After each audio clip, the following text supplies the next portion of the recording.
Polling తర్వాత పిఠాపురంపై తొలిసారిగా స్పందించారు పవన్ కళ్యాణ్. పార్టీ కార్యాలయం నుంచి ఆయన ఒక ప్రకటన విడుదల చేశారు. వర్మకు తనకు మద్దతుగా ప్రచారం చేసిన ప్రతి ఒక్కరికి, పిఠాపురం ప్రజలకు, జన సైనికులకు పవన్ కృతజ్ఞతలు తెలియజేశారు. పోటీ చేస్తున్నానని ప్రకటన చేసిన మరుక్షణం నుంచి ఎంతో ప్రేమ చూపించి నన్ను ఆదరించారు అని పవన్ కళ్యాణ్ అన్నారు. రికార్డు స్థాయిలో ఓటు వేసి మీ ప్రేమను తెలిపారు.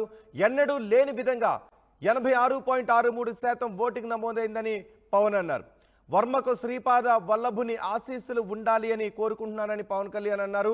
నిండు నూరేళ్లు ఆయుర ఆరోగ్యాలతో ప్రజల కోసం పనిచేయాలి. వర్మ తన కోసం సీటును త్యాగం చేశారని కొనియాడారు. జనసేనాని భవిష్యత్తులో చట్టసభల్లో అడుగుపెట్టి ప్రజా సమస్యలపై పనిచేస్తారు అని పవన్ కళ్యాణ్ అన్నారు. వర్మ సహకారంతో నియోజకవర్గ అభివృద్ధికి కృషి చేస్తాను అని పవన్ కళ్యాణ్ అన్నారు. నా కోసం వెండితెర, బుల్లితెర నటులు, ఎన్ఆర్ఐలు గడప గడపకు వెళ్లి ప్రచారం చేశారు. వాళ్ళు నాపై చూపించిన ప్రేమ నన్ను కదిలించింది. వారి నమ్మకాన్ని వమ్ము చేయకుండా పిఠాపురాన్ని ఒక మోడల్ నియోజకవర్గంగా తీర్చిదిద్దుతాను అని పవన్ కళ్యాణ్ చెప్పారు. దీనిపై మరింత సమాచారం మా ప్రతినిధి ప్రకాష్ అందిస్తారు. ప్రకాష్, పవన్ కళ్యాణ్ కృతజ్ఞతలు తెలియజేస్తూ ఒక లేఖను విడుదల చేశారు. తొలిసారి ఆయన స్పందించారు. ఏమేం పేర్కొన్నారు ఆయన స్పందనలో? పోలింగ్ తర్వాత మొట్టమొదటిసారిగా జనసేన అధినేత పవన్ కళ్యాణ్ తన పిఠాపురం నియోజకవర్గంలో పోటీపై, అలాగే ప్రధానంగా అన్నకు సహకరించినట్టు వారిపై అందరూ కూడా మొదటిసారిగా తన లేఖ ద్వారా కూడా మొదటిసారిగా ముందుకు రావడం జరిగింది. ఈ నేపథ్యంలో ముఖ్యంగా చూసుకుంటే మొదటి నుంచి కూడా పిఠాపురం నియోజకవర్గంలో పరిణామాలపై పవన్ కళ్యాణ్ అయితే మొత్తం ఊహించిన విధంగా అందరూ కూడా సహకరించడంతో ఆయన ప్రధానంగా అందరూ కూడా మెన్షన్ చేస్తూ లేఖలో తన లేఖ అనేది విడుదల చేసిన పరిస్థితి ఉంది. ముఖ్యంగా అక్కడ ఉన్నటువంటి టీడీపీ నాయకులు ఎవరైతే ఉన్నారో వర్మను ఉద్దేశించి కూడా తను ట్వీట్ చేశారు. అలాగే నియోజకవర్గ ప్రజల నుంచి కూడా ట్వీట్ చేశారు. నియోజకవర్గంలో కని విని ఎరుగని రీతిలో రికార్డు స్థాయిలో పోలింగ్ శాతం అయితే నమోదైన పరిస్థితి. దీనికోసం కూడా మా పవన్ కళ్యాణ్ కూడా చెప్పడం జరిగింది. ముఖ్యంగా చూసుకుంటే పిఠాపురం నియోజకవర్గంలో కని విని ఎరుగని రీతిలో నేను మొదటి నుంచి కూడా ఎప్పుడైతే పోటీ చేస్తారని ప్రకటన చేసిన కానీ నియోజకవర్గ ప్రజలు కూడా నాకు అండగా నిలిచారు. అందరూ కూడా ప్రేమాభిమానాలు చూపించారని చెప్పేసి అని అంటున్నారు. ప్రతి ఒక్కరు కూడా 86% ఓటు శాతం నమోదవడంతో ప్రతి ఒక్కరు కూడా ఎక్కడెక్కడ దూర ప్రాంతాల నుంచి వచ్చిన ప్రతి ఒక్కరు కూడా ఓటు వేసి నాపై ప్రేమ చూపించిన ప్రతి ఒక్కరికి ప్రత్యేక ధన్యవాదాలు అంటూ పిఠాపురం నియోజకవర్గ ప్రజల కోసం మాట్లాడుతూనే, అలాగే అక్కడ ఉన్నటువంటి టీడీపీ ఇన్ఛార్జ్ ఎవరైతే ఉన్నారో పిఠాపురం మాజీ ఎమ్మెల్యే వర్మ సహకారం కూడా నేను వెన్నడూ కూడా మరవందంటూ తన బర్త్డే మొన్ననే జరిగింది. బర్త్డే విషెస్ కూడా తన లేఖ ద్వారా చెప్పడం జరిగింది. తనంతా కూడా తన ఆశీస్సులు, అలాగే శ్రీపాద వల్లభుని ఆశీస్సులన్నీ కూడా పవన్ కళ్యాణ్ అయితే వర్మకు ఉండాలంటూ కోరిన పరిస్థితి ఉంది. ఈ నేపథ్యంలో తన కూడా సహకారం ఎన్నడూ కూడా మరవలేంది. తన క్యాండిడేట్ టీడీపీ అభ్యర్థిగా ఉంటూ, టీడీపీ నియోజకవర్గంలో బలమైన క్యాండిడేట్ గా ఉంటూ తన సీటును కూడా త్యాగం చేశారు. త్యాగం చేసినటువంటి వర్మ సేవలు మరవలేనిది. అలాగే టీడీపీ కార్యకర్తలు కావచ్చు, జనసేన మొత్తం బీజేపీ మొత్తం అందరూ కూడా కలిసి నా గెలుపు కోసం అయితే ప్రతి ఒక్కరు కూడా పనిచేశారు. నేను రాకపోయినా నియోజకవర్గంలో ఆయన అంతా కూడా ప్రచారంలో వెళ్లి పనిచేసినటువంటి పరిస్థితి ఉంది. అలాగే ప్రత్యేకంగా వర్మనైతే చట్టసభల్లో అడుగు పెట్టబోతుంటారు. తన ప్రజా శ్రేయస్సు కోసం అయితే చట్టసభల్లో తన గొంతుని వినిపించే విధంగా త్వరలోనే ఉంటారంటూ, భవిష్యత్తులో వర్మ కూడా వెళ్తారంటూ మరొక విధంగా కూడా కామెంట్ చేసిన పరిస్థితి ఉంది. అంతేకాకుండా తన కోసం లెటర్ రాశారు. ఎవరైనా విమర్శిస్తూ ఏమైనా పాయింట్స్ రాశారు అందులో? తనను నిందించిన వాళ్ళకి కానీ, ప్రతిపక్ష పార్టీ నాయకులకు కానీ?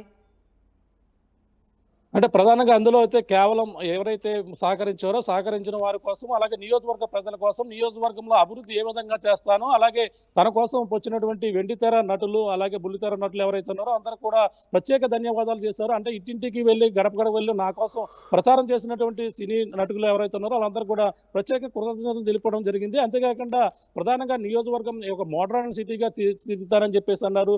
అంతేకాకుండా ఏదైతే తన నమ్మకాన్ని ఒమ్ము చేయకుండా ప్రతి ఒక్కరూ ఏదైతే ఆశించిన విధంగానే నియోజకవర్గం వర్మను కలుపుకుంటూ అక్కడ ఉన్నటువంటి సూచనలు, సలహాలు తీసుకుని ఆ నియోజకవర్గ అభివృద్ధి కోసమే పనిచేస్తానన్నారు. అక్కడ ఉన్నటువంటి వైసీపీ నాయకుల కోసం ఇంకా ఏ విధంగానే మాట్లాడలేదు. గతంలో ఎన్నోసార్లు నాగబాబు కావచ్చు అందరూ కూడా ఎన్నోసార్లు మాట్లాడారు. అలాగే తన ఓడించేందుకు ఎన్నో ప్రయత్నాలు చేస్తున్నారు, ఎన్నో కుట్రలు చేస్తున్నారు అని చెప్పేసి నాగబాబు మాత్రమే గత కొన్ని రోజుల నుంచి కూడా కామెంట్ చేస్తున్న పరిస్థితి ఉంది. కానీ పవన్ కళ్యాణ్ మాత్రం మొట్టమొదటిసారిగా ఈ రోజు ఎన్నికల తర్వాత తన లేఖ ద్వారా అయితే రావడం జరిగింది.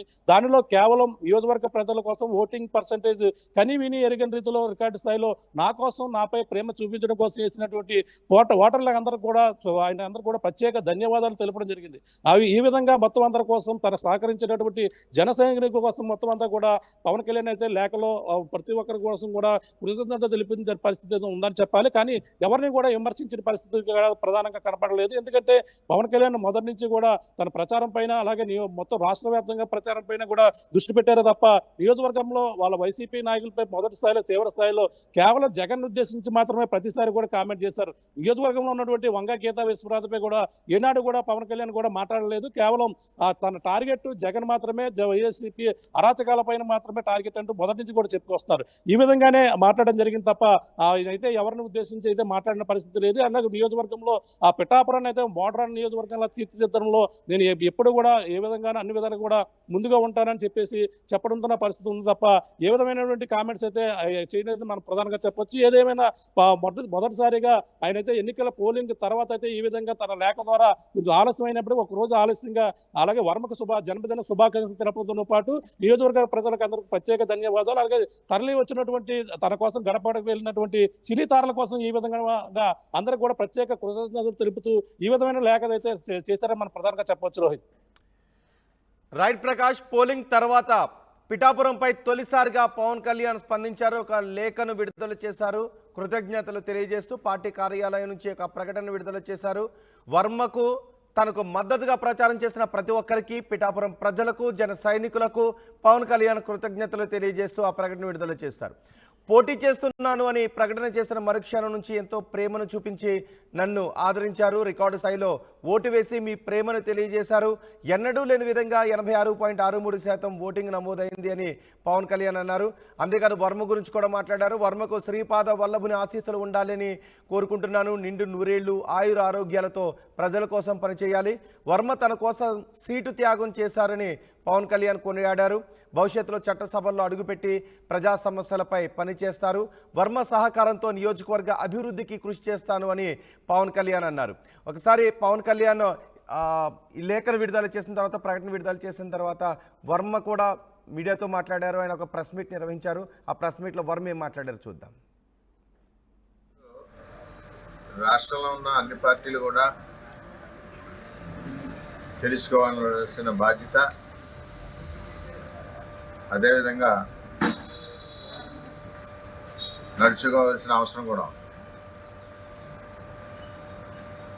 పిఠాపురం వైఎస్ఆర్సీపీ నాయకురాలు వంగా గీత నుండి అక్కడ ఇన్ఛార్జెస్ మిథున్ రెడ్డి, పద్మనాభం గారు, ఇంకా పెద్దలందరూ ఉన్నారు. వీరందరూ కూడా జగన్మోహన్ రెడ్డితో సహా మందు మీద, అవినీతి సొమ్ము మీద ఆధారపడ్డారు. సుమారు దగ్గర 2 కోట్ల మందు పిఠాపురాన్ని దొరకడం జరిగింది. అదే నిదర్శనం. అంటే వైఎస్ఆర్సీపీ ఎలక్షన్ చేయాలన్న నినాదం జగన్మోహన్ రెడ్డి గారిది ఒక మందు డబ్బు ఉంటే అయిపోతుంది, దానికి తిరుగులేదని ఒక ఆలోచనతో వైఎస్ఆర్సీపీ పార్టీ పనిచేస్తాం. వేళ పవన్ కళ్యాణ్ గారు